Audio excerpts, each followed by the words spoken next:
of our first guest speakers of the day, who's going to tell his story of how he networked his way to his first and maybe second and third investments. Over to you, Tom. Thank you. Hi, as Mike said, my name's Tom Adeyoola. I'm CEO and founder of Metail. I was actually on the G2I program back in 2009, I think. So I was on the other side listening to these sort of presentations. I'd like to give you a bit of background about myself so that you can understand sort of where I've come from. I was an economics graduate at Cambridge, then started life as a consultant at a company called ZS Associates, which is a strategic consultancy. Whilst there, the internet boom was happening. We might be about to hit a second bubble now, but that was very much the first bubble, and I was excited by what was going on in the internet space. And through doing things like the First Tuesday Club, I ended up meeting the commercial director of Sportal and ending up in Sportal, which spent 100 million in 3 years. So if any of you don't know Sportal, if there hadn't been a boo.com, maybe Sportal would have been the interesting story about how to spend a lot of money very quickly.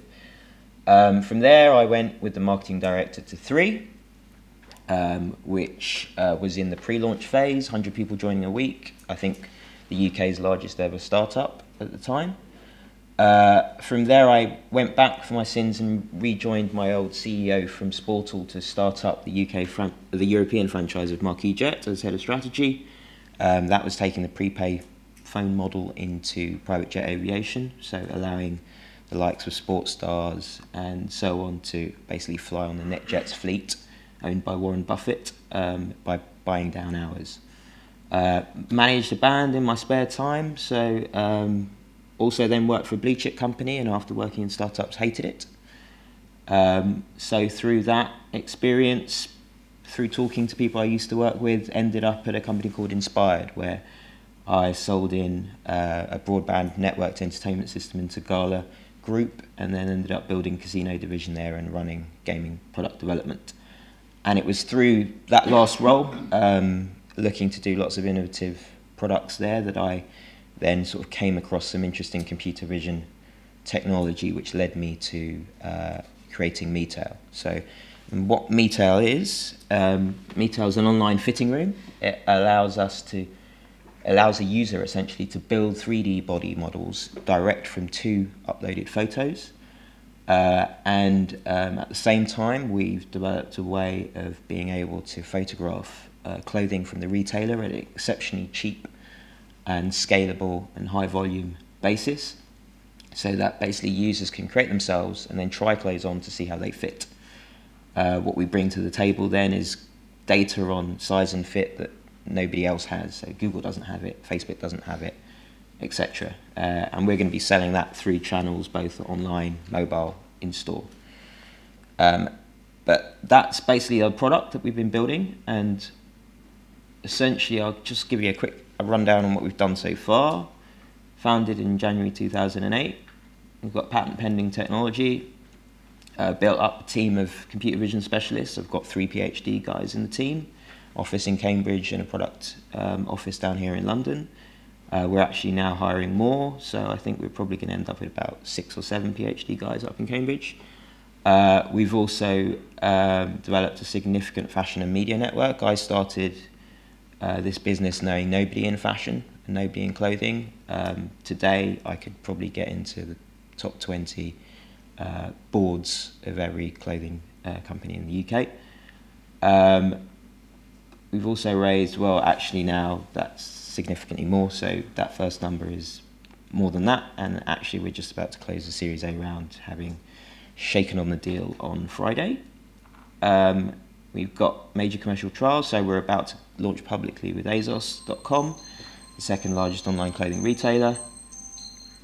We've also got 2 other major deals in the pipeline, and May is when we suddenly emerge from stealth and become a big thing. So when I basically started this back in January 2008, I literally left my last company on the last day of 2007, sat down at my desk to write the business plan 1st of January 2008. Very much as part of that process, it was very much going to the basics of what is it that I wanted to achieve? What sort of company did I want to make? And how I was going to try and get there. And you really do have to make this decision really early. Do you want to be small? Do you want to be large? Do you want to be funded or not? You need to understand those ambitions, because they're going to basically drive a lot of the key decisions you'll end up making. So, you know, if you want to end up being a Google, you're going to have to go for large investment. You're going to have to go for exceptionally fast growth. And you're going to have to be prepared for that.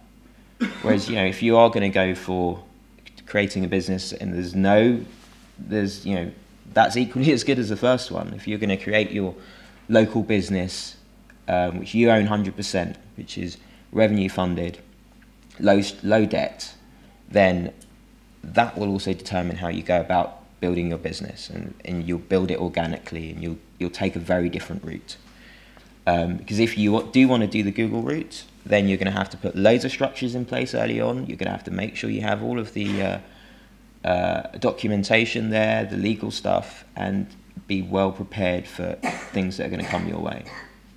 So if you're doing the former, grow faster, and you're going to need to raise a lot more money, and you're going to have to give up a lot more control. The thing that I started and spent most time on as well was trying to understand the value proposition. For me, it was a case of there were some key things that we needed to try and understand early on, and if we couldn't do those things, in my view, we didn't have a business. And I was very sort of strict with myself on that. It was a case of, can we build bodies from two-dimensional photos? Can we photograph clothing at a price of £3 or less, or at a speed of 15 minutes or less? And can we do the size and fit relationship between the two? That took me basically probably about 2 years to figure out. But those were the key things that we needed to try and achieve to make sure we had a viable business. So you really do need to look at this problem of, are you solving a genuine need? Will someone pay for what you're providing? We've been out, you know, pre-credit crunch, everyone wanted to create some sort of social network. And a lot of those ideas that I saw when I then first started this business and were going around a lot of networking events, a lot of those ideas only would work if everyone was on it. So you really need to be honest with yourself to understand, is there a genuine need for the customers that you're trying to attack, both from day 1 to day 100 to day 1,000,000? So does everyone need to be on it? Can people get value from it from day 1? And another important point which a lot of people miss is, does the consumer need to change behavior to use your product? Because changing behavior is exceptionally difficult. So be honest with yourself again here. You will need to create something which really taps into the way that people work and do stuff today, and you need to make it as simple and easy as possible for people to change from what they're doing to do whatever it is you want them to do. And yeah, the last point I just made, does everyone need to be using it for people to gain value? A lot of social networking ideas rely on this premise, and therefore, for me, they're just non-valid, waste of time. What's your route to market? That's the next bit. How do you get customers? Word of mouth is not free. People make this mistake often. Every user is going to cost you money, whether that be by buying loads of servers to be able to handle viral users, or other things you will need to do about your business. So make sure you understand the cost of gaining a user and you factor that into your plans. Because if you don't, you're going to get big surprises, you'll run out of money very early, and you won't be able to achieve the business plan that you're presenting to people who you want to invest in your business. And talk to your potential customers early. You are not the customer. Don't make that mistake. Go and talk to people who will be and who are today if you're creating something which is an existing idea. Talking to potential customers early will basically save you from making a lot of mistakes based on assumptions that you'll have. And just research, like continual research. I'm still researching all of my assumptions and opinions today, 3 years later, that I was doing back at the beginning. So that then sort of brings you sort of nicely on to what are people looking for when they invest. And this is something I've heard lots of people say, and it's exactly true. People invest in a great management team.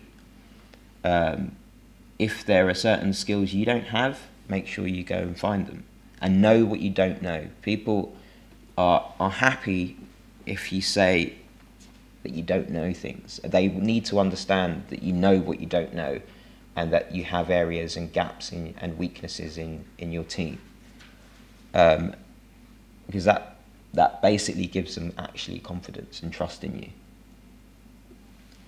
Defendable technology, as we're talking about the technology space, what you need to be able to give yourself, or what people are looking for, is the ability for you to get some sort of lead time, or which will allow you to make mistakes. So if it's on a technology basis, I don't really hold too much store in patents generally, but what they do is they do give you a lead time. It's then what you do with it that counts. So if you have a patent, when I first met the technology guys who are my co-founders for this, it was because I was trying to go around some other technology which existed in the market by somebody who didn't want to do a deal with me. We got around that technology in 12 months. So I'm fairly sanguine about the ability for other people to come along once they see me making traction in the market, raise a lot of money to try and get around what I'm trying to do. So you need to be really aware that patents will give you a lead time. Then you need to have a very clear business plan about what you're going to do in that time frame, how you're going to get the customers, and how you're going to build up barriers to entry from doing other things. And those will be from sales contracts, basically.